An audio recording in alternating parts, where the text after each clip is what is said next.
Knuckleheads. This is Living with Liberty, your source for common sense and truth. Bringing you insight from outside the mainstream, I am your host, Ryan. Today we'll talk about Chinese police stations operating on U.S. soil. We'll talk about the USDA wanting to know where your garden is, and Oregon potentially going Republican in their upcoming gubernatorial election. Next on Living with Liberty.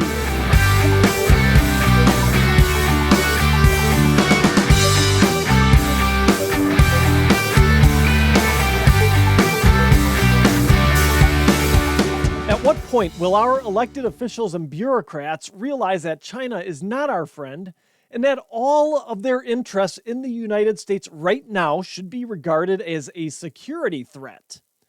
We know about the buying of North Dakota farmland near a U.S. air base that the purchase of essentially went unquestioned.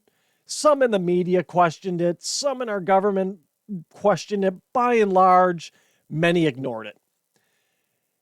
And that's not the only one that they've purchased, though. That's not the only bit of land that the Chinese have purchased near U.S. military installations. According to Clyde Prestowitz, who is a China expert, the Chinese have been buying farmland near bases, not for farming, but to keep an eye on our bases. Now, that's not a surprise to anyone here, I'm sure. You would think it's not a surprise to anyone in our government too, but they're pretty dumb. So I wouldn't put it past them to say, oh, really?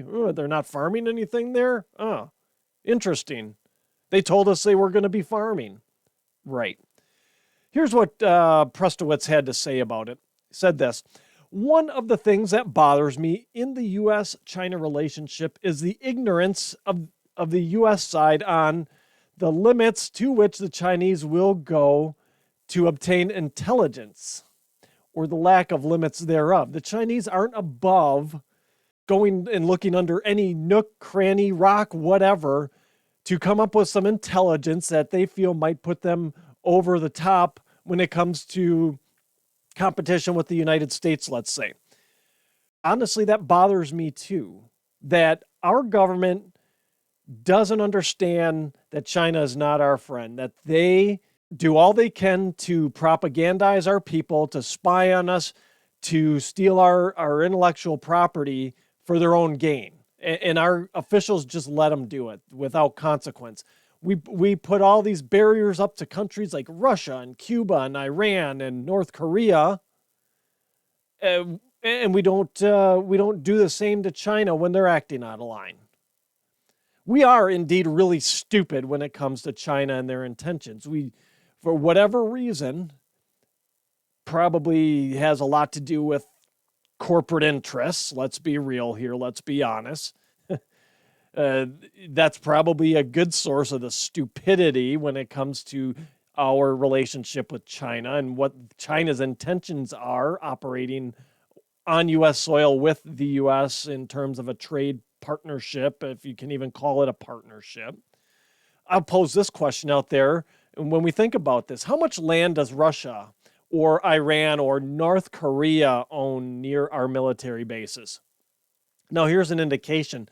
When I did a search for any of those countries on how much land do they own near U.S. military bases, nothing but China stories were what came back in the search.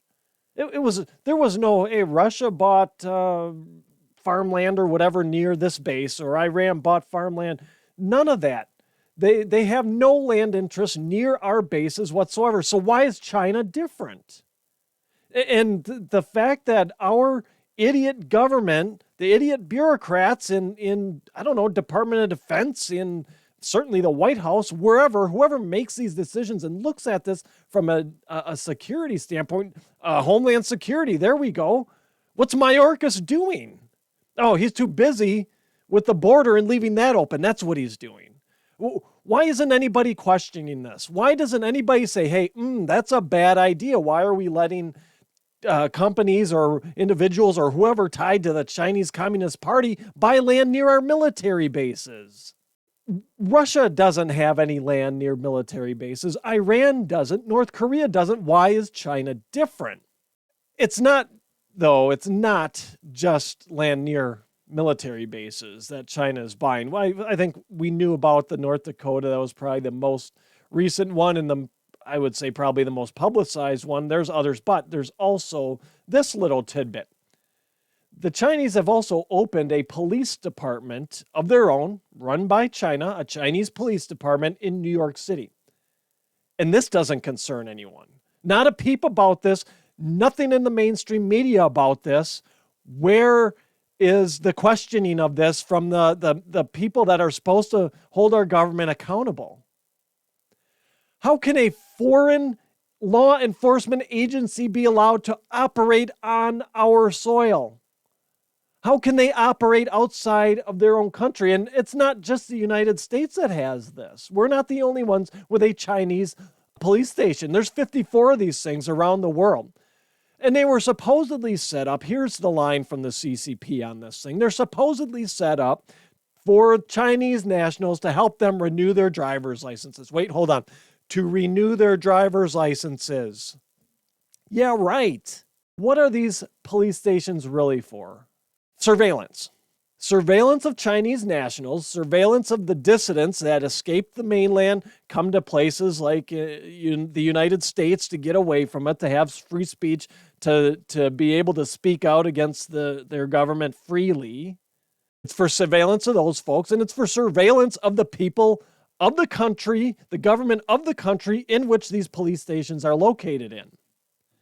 Now, the police stations are there, and they put it, the CCP puts it really nice, and they're there to persuade Chinese fugitives to return to the country. And we know what those fugitives are. If they were really fugitives, we'd be throwing them out in a heartbeat. So they're not really fugitives. And what that is code for we don't want to go through the normal extradition channels to have dissidents return to China. That's what that statement is code for. It allows China to avoid any scrutiny for their human rights violations. That's what these police stations are there for, to persuade fugitives, more like dissidents, to return to China to face whatever the CCP wants them to face from a punishment standpoint for speaking out against the regime. Now, what's worse is even our own FBI, yes, our corrupt-ass FBI, warned our government about the reason China has been setting up these police outposts. And this is according to an Epoch Times piece that I will link in the description box.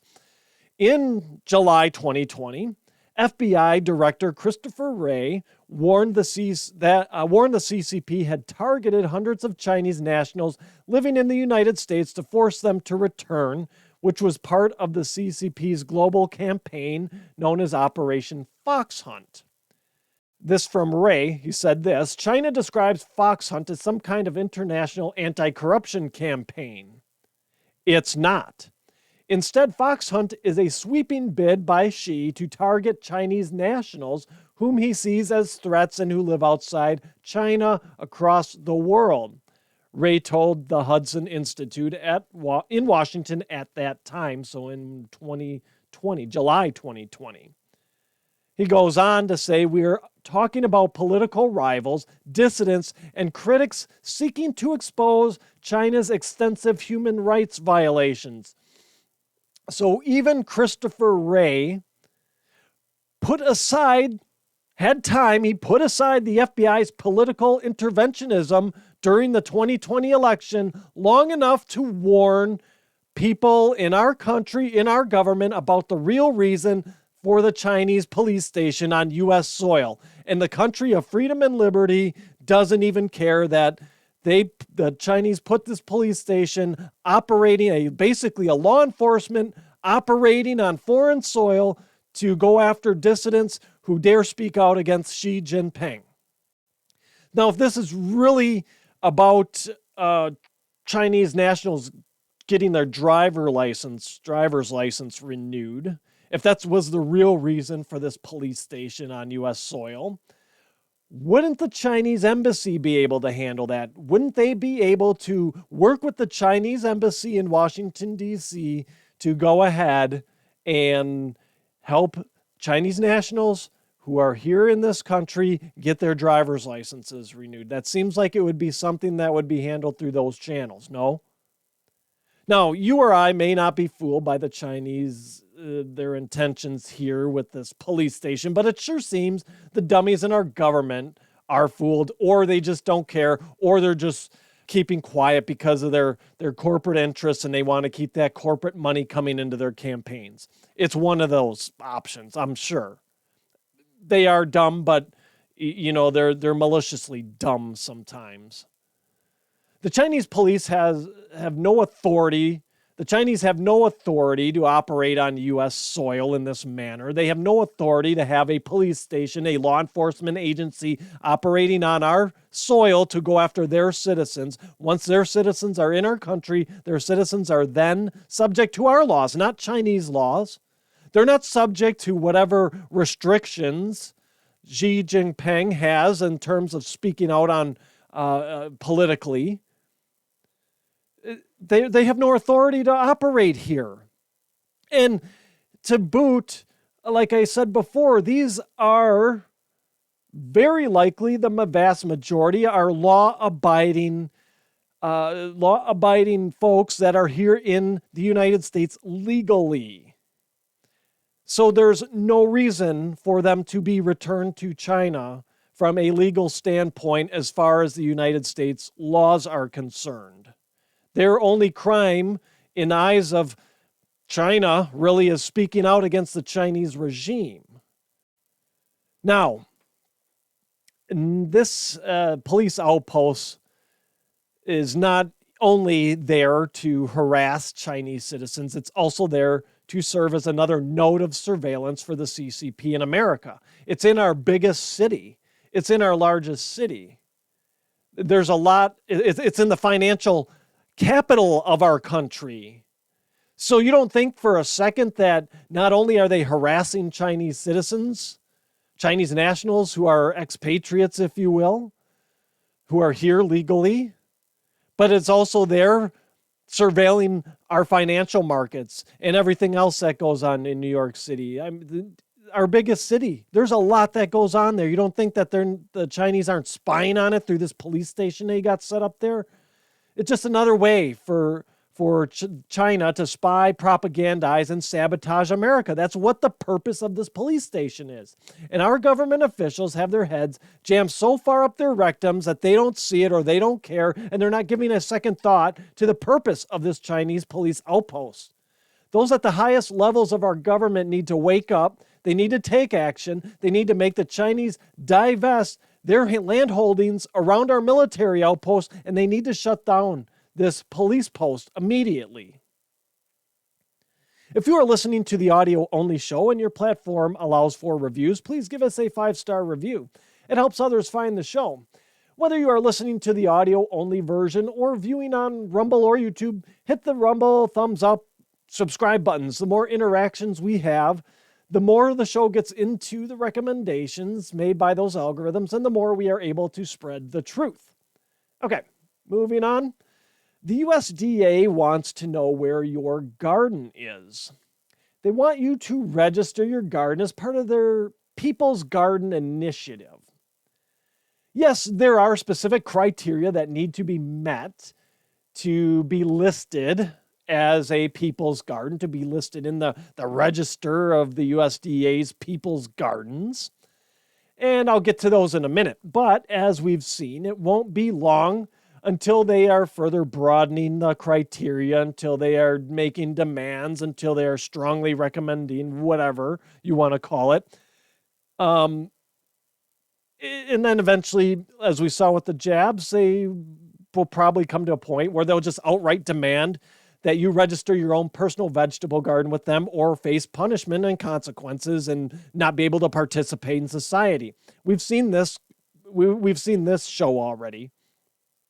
Now, the criteria for you to register your garden as a People's Garden is this. First one, benefit the community by providing food, beautification, arts, wildlife habitat, education, green space, tree canopy, recreation, volunteer opportunities.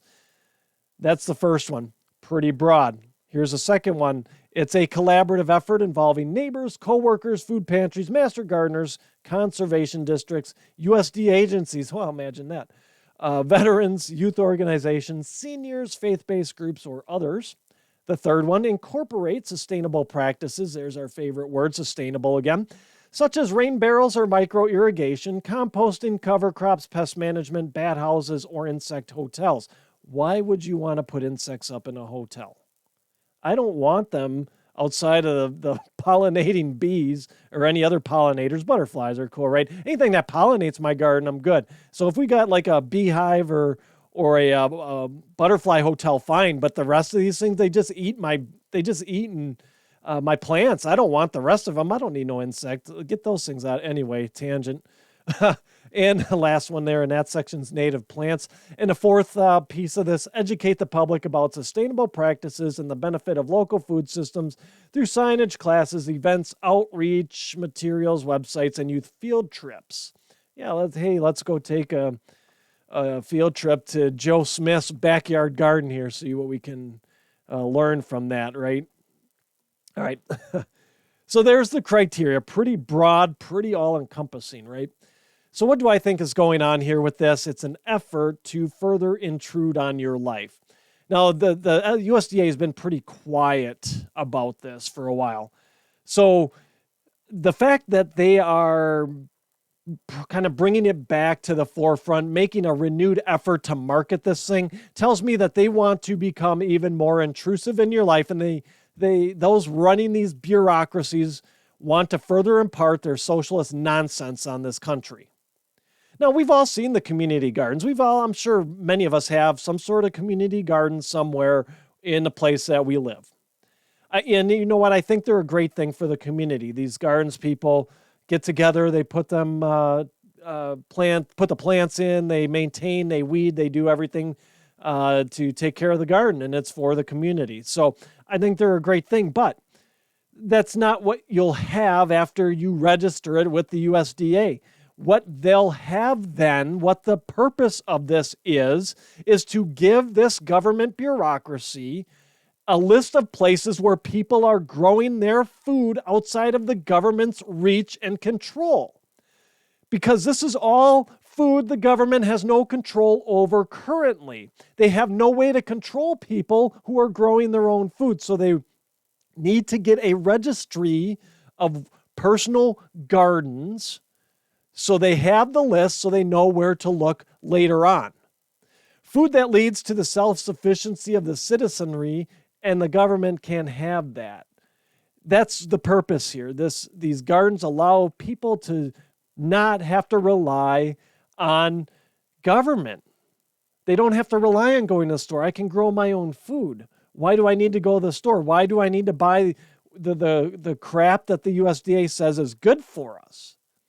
And the crap that, the companies pay the USDA to say is good for us.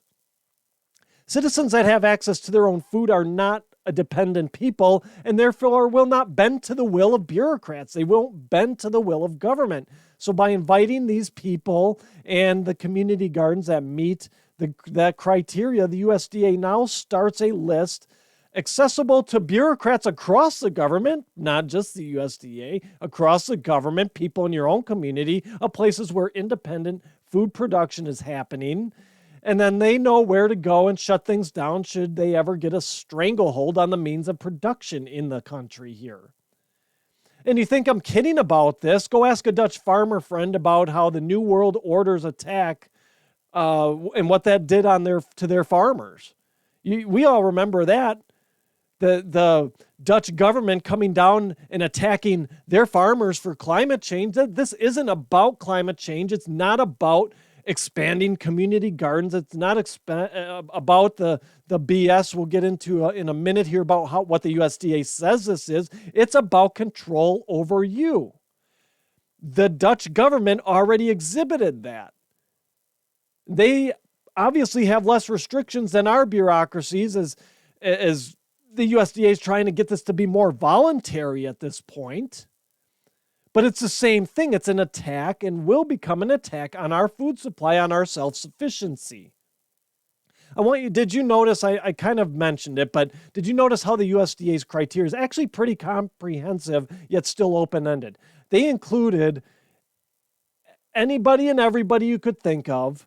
They included the educational requirement was pretty broad. You can meet it with a pretty broad stroke. It was very comprehensive. They didn't really leave anybody out. You can register. You could go and register your backyard garden today if you wanted to. I'll make the case for that in a minute here. And that's what they want you to do. So let's take a look at this. So let's take a look at a few of these criteria. So first one, benefiting the community by providing food. Well, if you sell your produce at a farmer's market, if you give away some of your food that you grow in your own garden to friends, family, a neighbor, whoever, you're benefiting the community by providing food, right? I grew this. I gave it to my neighbor. I'm providing them with food. Boom, done. Criteria met. It must be a collaborative effort. But then they list everyone possible who could help with your garden. So if it's me and my kids, me and my wife, you and a neighbor, you and a family member, whoever that is helping with the garden, boom, criteria met. It's a collaborative effort between two people. What do you need for a collaborative effort? You need two people working together. If you're working on your garden with somebody, if it's a family garden, then you're working with somebody. Same with the sustainable practices, right? You might say, oh, rain barrel. I don't do rain barrels. I don't have micro irrigation. I compost my garden when the plants are done for the year. I turn them out under the dirt. And I do other things like I throw scraps from when I'm cutting peppers up to can or tomatoes, or even just leave, any bad produce. I just throw it back down in the garden to compost. I throw grass clippings. I'll throw some leaves in the garden once the trees are done here. That's a sustainable practice. I'm taking and putting organic material back into my soil to compost, so that's under that definition, sustainable practice. Educate the public is about the only thing I don't do, and even that's broad, right? That was broad enough. I could.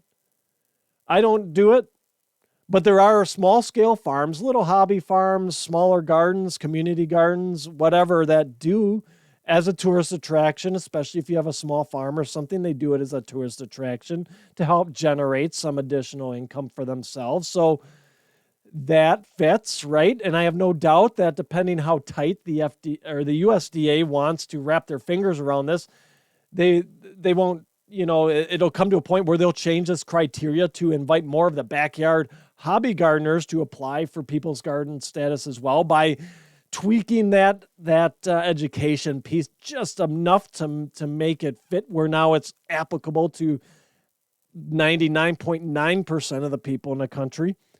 Now, you might be saying, Ryan, take off the tinfoil hat here. The government just wants to let people know where these community gardens are. They want people to have access to fresh fruits and vegetables. They want people to be able to grow their own food. They want people to learn about sustainable practices. They have no ill intentions. You might be saying, and the USDA just wants to, as they put it, build more diversified and resilient local food systems, empowering communities to come together around expanding access to healthy food, addressing climate change, and advancing equity. Go ahead and believe the government bullshit if you want. But they've proven time and time again their only aim is to strip our freedom and liberty in any facet and every facet of life that they can. Period. That is what this is about.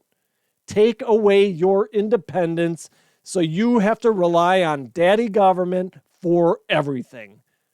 We have no reason to believe that this is some benign, feel-good, do-good program for communities. It's not. The bureaucracy has given us no reason to trust them at this point in anything they do. This is about getting together more government lists of who has what and who is doing what so they know who to target later. There's no better tool to control people than the food supply. That's just a fact. There's no altruism in government, in our government especially, any government.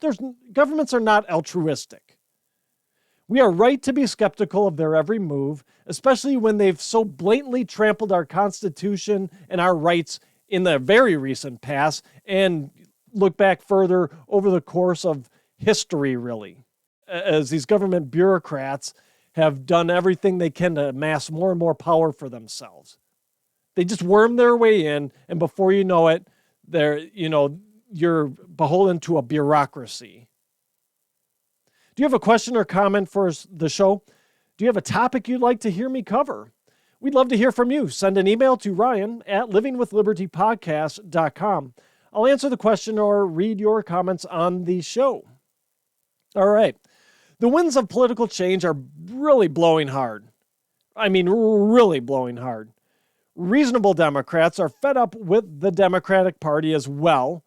And because of this, it could result in Oregon electing a Republican governor for the first time in 40 plus years.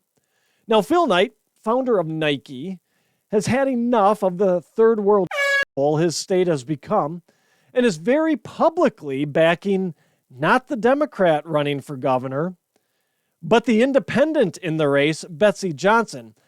Some outlets as well have noted that he's given money to the Republican running in the race as well. Maybe that was before Betsy Johnson got in the race. I'm not sure.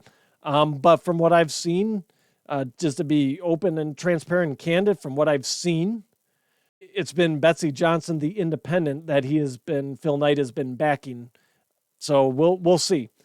But just wanted to put that out there. You'll probably, if you go and check this out for yourself, you might see stories going both ways that it's just Betsy Johnson. There are some stories out there that say he's backed and given money to both the Republican running and Betsy Johnson.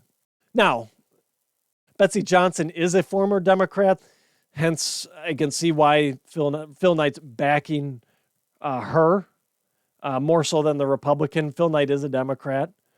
But I'll ask this, what does that say about the current state of the Democrat Party when a former Democrat is running? So Betsy Johnson left the Democrat Party, is running as an independent in Oregon.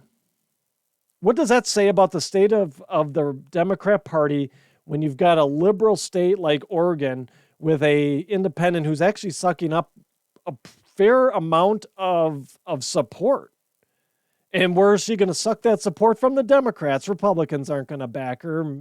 There might be a few, but by and large, Republicans aren't going to back Betsy Johnson, being a former Democrat, assuming that she's probably, even though an independent, still leaning towards the Democrat, some of the Democrat platform anyway. I mean, the winds are blowing hard here. Democrats are fed up with the Democrat Party.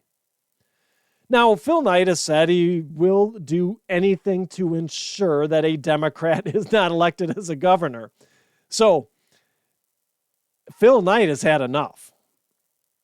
Phil Knight's not leaving the Democrat Party, but he's not donating to them either. He said, enough, I'm going to make sure we do not have a Democrat governor elected here. Well, it's pretty smart. Let's split that ticket then with a Democrat, left-leaning. Let's not call her Democrat. Maybe she's more of a moderate, left-leaning independent at this point. I don't know much about Betsy Johnson or her overall politics. But given that Phil Knight, and we'll talk about Phil Knight a little bit more here in a minute too, but given that Phil Knight's backing her, that she left the Democrat Party, she's probably more moderate and left-leaning.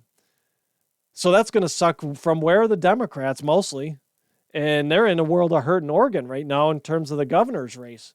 Because now with this, with Betsy Johnson in the race, the Republicans actually leading in the polls there by, I think it was 3 points or something like that. So Phil Knight, he's not donating to them. He's supporting other options. He's behind, like I said, there's reports he's been behind the Republican candidate. He's certainly behind Betsy Johnson, this independent former Democrat. He's been vocal. He's been vocal in his opposition to the rampant drug use and homelessness that he believes, and rightfully so, is decreasing the quality of life in Oregon. Now, Knight had a very interesting analogy to share about the miserable state that Oregon is in here. He said this: One of the political cartoons after our legislative session had a person snorting cocaine out of a mountain of white. It said, which of these is illegal in Oregon? And the answer was the plastic straw. Now, this perfectly sums up the liberal logic. It perfectly sums up what we see from the Democrat Party. You want to destroy your health. You want to destroy your body, your family, relationships. You want to destroy those around you through unfettered drug use. Go for it. We're all for that. Just don't snort it up through the plastic straw. We want the environment pristine, even though we leave it looking crappy every time we protest. And also, even though we look the other way when people are crapping all over the sidewalks. So that political cartoon and what Phil Knight there illustrated perfectly sums up today's Democrat Party. Sums up the liberal logic. Well, you want to destroy yourself, your family, everything you care about by, snorting it up your nose, fine, but just don't do it through a plastic straw. Here, use one of these paper ones or these reusable metal ones you can get in the store, whatever. Just don't use a plastic one. We don't want, sea turtles choking on them, which I don't. I think it's horrible, all the plastic that ends up in the ocean. Don't write me about that, but I think that's horrible. We have one environment. We should take care of it, but this is just stupid. The logic here is stupid. Now, here's the thing about and Phil Knight. So we need people like Phil Knight.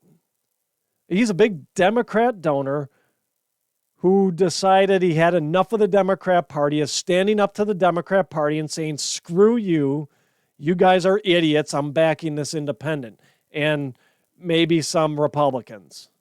Now, as a conservative, there's obviously things that I'm likely on the opposite end of the spectrum when I compare it to what Phil Knight probably believes. I don't know, a ton about Phil Knight's overall politics, which is probably a good thing outside. He's a Democrat now getting more vocal. Maybe he has in the past and I just ignored it. I don't know. But so there's things I'm sure we're on the opposite end of the spectrum of. And Phil Knight calls himself more conservative than the Nike brand itself, which I found interesting. And I would say he definitely is because he's pro-life. He's probably more of a JFK Democrat, I would say, just given the little bit I've read in the story here and a little bit of research I've done on Phil Knight. Not a ton. So again, probably opposite ends of the spectrum on some things, but there's a lot of things that we have in common. And if we're going to beat back the tyranny and insanity spreading in our country that's taken hold, that has ruined places like Oregon and California, and you want to take it down to city level, great cities like Portland and San Francisco and LA and even Seattle out on the left coast there, and pick a big city, Chicago, New York, whatever.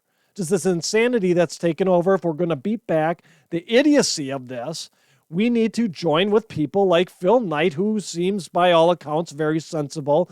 Again, we have some what are those common interests, and that's where you start. Phil Knight wants to see his state and our country prosper. That's what I get out of this. He's tired of seeing just the wretchedness that is the liberal policies. Anybody that wants to see us return to freedom and liberty, law and order, and probably most importantly, sane policy is all right in my book, no matter what their political affiliation is. If you're sane and you're willing to talk about these things and acknowledge that there are real problems and not turn the other way and look the other way when you got someone crapping outside your office there and the mayor's office in New York or in San Francisco, or burning down courthouses in Portland, which is more apt, I guess, of an example because we're talking about Phil Knight here, but Nike based in Oregon. Anybody that's for that, I can have a conversation with, I have respect for, and I can work with. I don't care what their political affiliation may be at the end of the day. At that point, how do we make things better? That's what this has to be about. We have a commonality in our culture as Americans, no matter what side of the aisle we may stand on.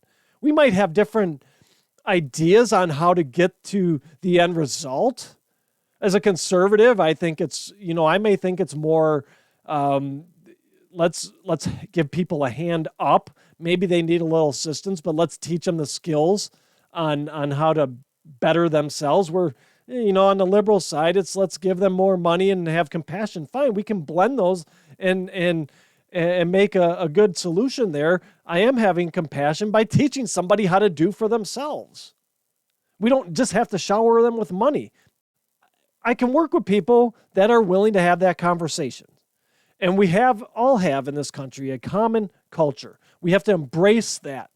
We have to embrace that we are first Americans and we're not Democrats or Republicans. We are first and foremost Americans. We should care first and foremost what happens here and what happens to our fellow countrymen first before any political party. I don't care Republican or Democrat. They're both useless. We have to embrace our commonality as Americans.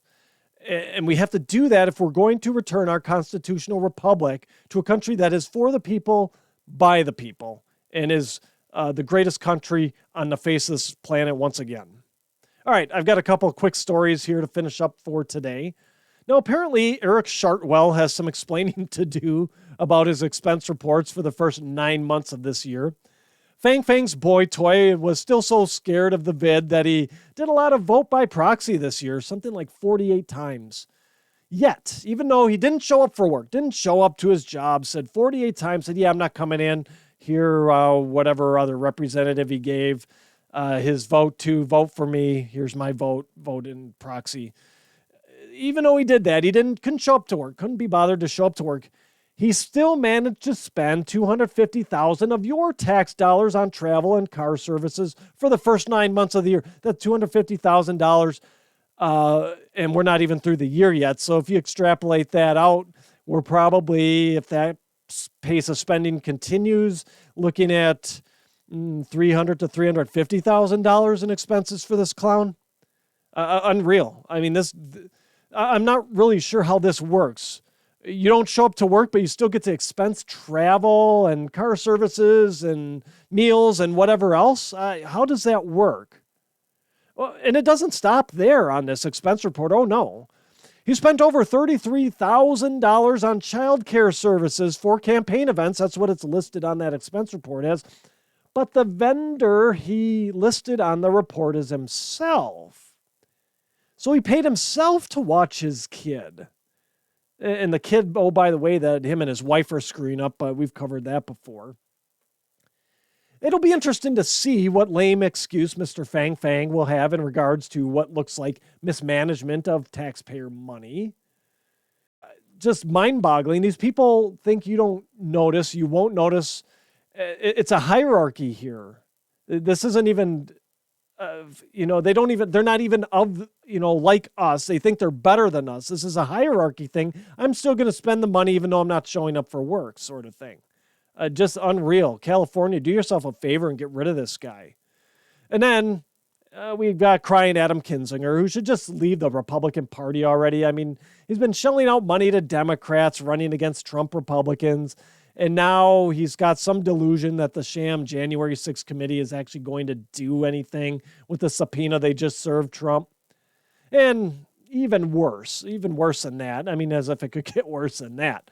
But Kinzinger seems to think people actually care about the proceedings. And this is a fact that Jeff Charles notes in his Red State article. I'll link it in the description box. It's a decent read.